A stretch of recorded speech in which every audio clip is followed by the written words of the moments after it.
क्या खाएं कि बच्चा हमारा तेज़ दिमाग का हो? तो बच्चे के तेज़ दिमाग के लिए गर्भवती महिलाओं को चाहिए संतुलित आहार, जिसमें ड्राई फ्रूट, हरे पत्तेदार सब्जियां और जो सबसे ज़रूरी है बच्चे के ब्रेन डेवलपमेंट के लिए, बच्चे के तेज़ दिमाग के लिए, वो है DHA पाउडर, जिसे आप ऑनलाइन परचेज कर सकते हैं। लिंक हमारे वीडियो की डिस्क्रिप्शन और कमेंट बॉक्स में दिया है, जहां से जाके आप इस DHA पाउडर को खरीद सकते हैं। ये पाउडर जिन महिलाओं को दूध नहीं बनता उन्हें भी लेना चाहिए, क्योंकि यह लैक्टेशन में भी मदद करता है, दूध बनाता है। नमस्कार दोस्तों, मैं आप सभी का वही चिर परिचित दोस्त उपस्थित हूँ आप सभी की सेवा में एक और महत्वपूर्ण वीडियो के साथ। जी हाँ फ्रेंड्स, हमारा आज का टॉपिक है क्या प्रेगनेंसी में आम खाया जा सकता है या नहीं। प्रेगनेंसी में कच्चा आम खाना सेफ है या नहीं। प्रेगनेंसी में पका हुआ आम सेफ है या नहीं।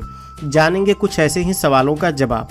प्रेगनेंसी के दौरान डाइट को लेकर महिलाओं को बहुत सतर्क रहना पड़ता है। क्या खाना है और क्या नहीं खाना चाहिए, इस तरह के सवाल मन में बहुत आते हैं। गर्भावस्था में आम के सेवन को लेकर भी कई तरह की राय है। क्या सच है, आइए जानते हैं। तो चलिए शुरू करते हैं।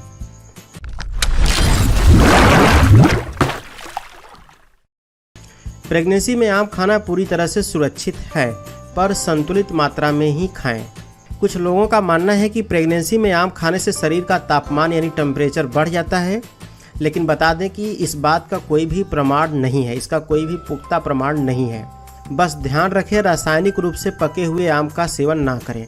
रासायनिक रूप से पके हुए आम अर्थात जैसे मार्केट में ज़्यादातर पके हुए आमों को पकाने के लिए कैल्शियम कार्बाइड का इस्तेमाल होता है, जो कि माँ और बच्चे दोनों के लिए हानिकारक होता है। बता दें कि कैल्शियम कार्बाइड पर भारतीय खाद्य और सुरक्षा मानक अधिनियम 2006 और भारतीय खाद्य और सुरक्षा मानक अधिनियम 2011 द्वारा इस पर बैन लगा दिया गया है। एक और सवाल जो गर्भवती महिलाओं की तरफ से आता है, गर्भवती महिलाओं को एक दिन में कितने पके हुए आम खाना चाहिए। गर्भावस्था के दौरान प्रतिदिन ली जाने वाली आम की सुरक्षित मात्रा की बात करें तो दिन में करीब आधा कप कटे हुए आम का सेवन किया जा सकता है।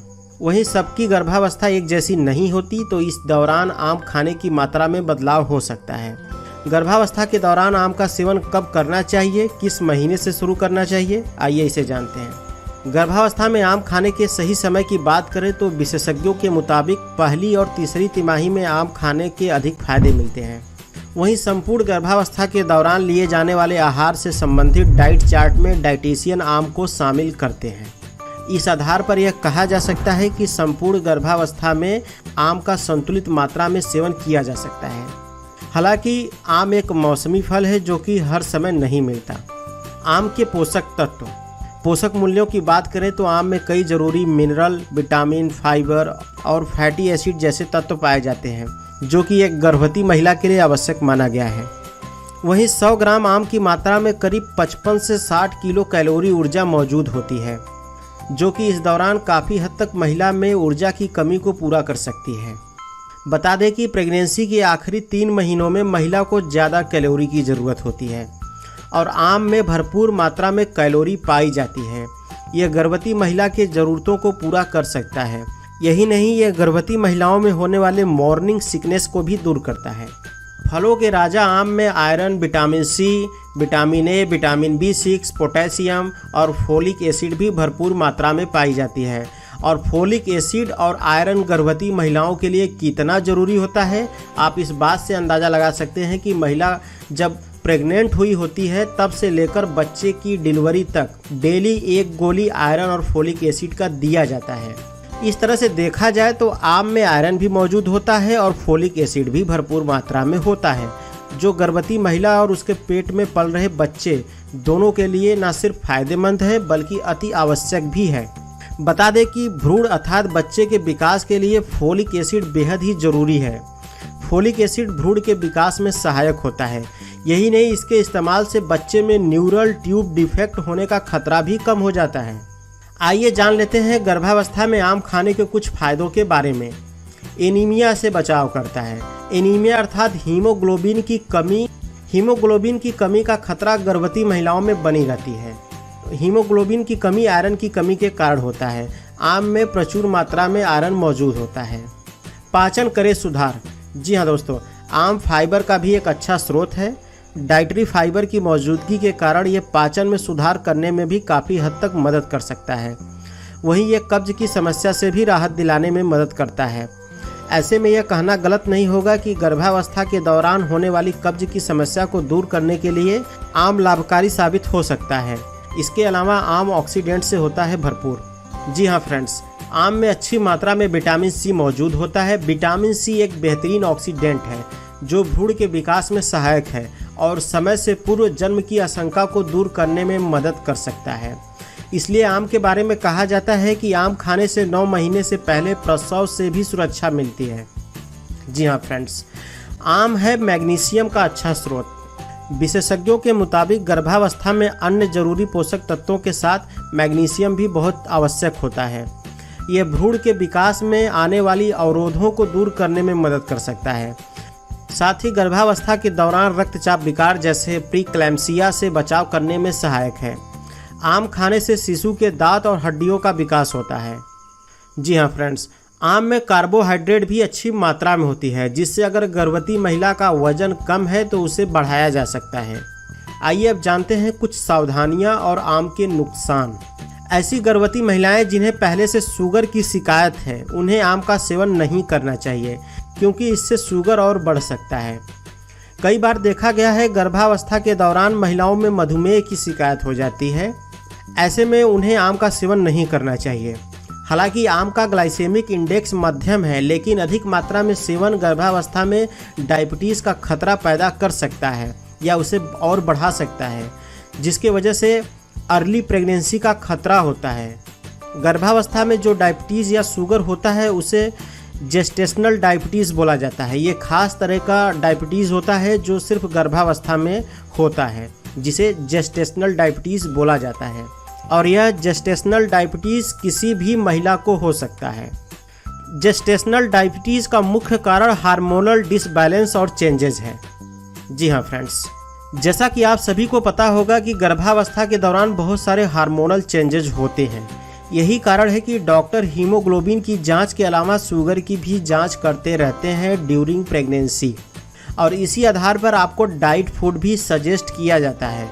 अगर तो during pregnancy period pancreas decrease insulin production so increase glucose in blood stream, तो ऐसे में सभी प्रकार के मीठे खाद्य पदार्थ ना लेने या कम से कम मात्रा में लेने की सलाह दी जाती है। अब चूंकि आम भी मीठा होता है, हालांकि इसका ग्लाइसेमिक इंडेक्स मध्यम होता है, फिर भी एहतियातन जेस्टेशनल डायबिटीज़ में इसे ना लेने या कम से कम लेने की सलाह दी जाती है। तो यहाँ से आपको ये क्लियर हो गया होगा कि आम खाने से जेस्टेशनल डायबिटीज़ नहीं होता ड्यूरिंग प्रेगनेंसी पीरियड, बल्कि gestational diabetes is a type of diabetes that occurs during pregnancy due to changes to the normal hormonal level. तो इस आधार पर हम आम ही नहीं बल्कि कोई भी खाद्य पदार्थ जो कि ज़्यादा मीठा है तो उसे जेस्टेशनल डायबिटीज़ में नहीं खाना चाहिए। एक और बात, यूट्यूब इंटरनेट पे कुछ महान लोग ये बताते हैं कि प्रेगनेंसी में आम खाने से शुगर या डायबिटीज़ होता है, तो ये बात पूरी तरीके से गलत है। एक बात और, जेस्टेशनल डायबिटीज़ सिर्फ प्रेगनेंसी पीरियड तक ही होता है और इसका मुख्य कारण है हार्मोनल चेंजेस, जो कि ड्यूरिंग प्रेगनेंसी पीरियड हर महिला के अंदर हार्मोनल चेंजेस होते हैं और यह किसी भी महिला को हो सकता है। और जिन्हें जेस्टेशनल डायबिटीज़ हो गया है वे महिलाएं फिजिकल एक्टिविटी करती रहें, अर्थात शारीरिक मेहनत करती रहें।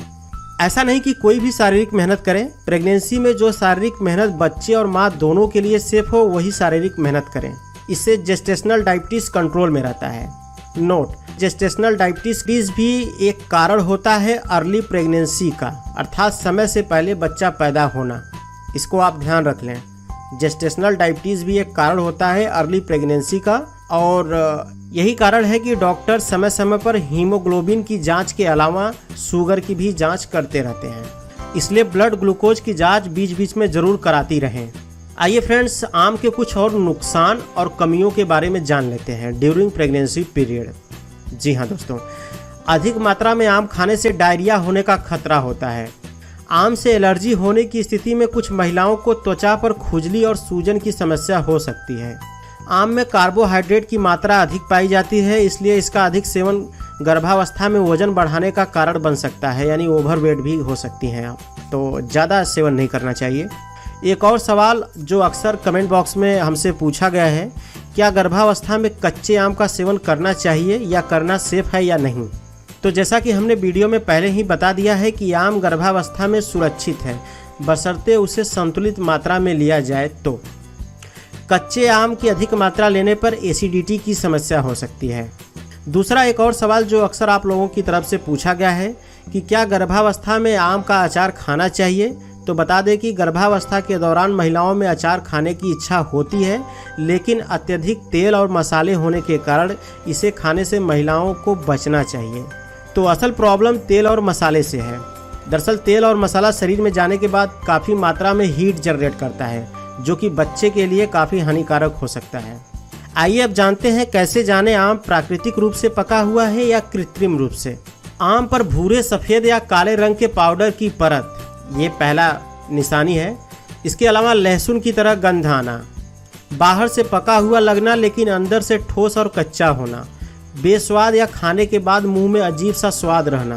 प्राकृतिक रूप से पके हुए आम की तुलना में ये आम बहुत जल्दी काले धब्बे या अधिक पकने के लक्षण दिखाना शुरू कर देते हैं, ज़्यादा नरम लगते हैं। अगर आपको नहीं पता कि फल प्राकृतिक रूप से पका है या कृत्रिम अर्थात केमिकल जैसे कैल्शियम कार्बाइड से, तो आप इन उपायों से विषाक्त पदार्थों की जोखिम को कम कर सकती हैं।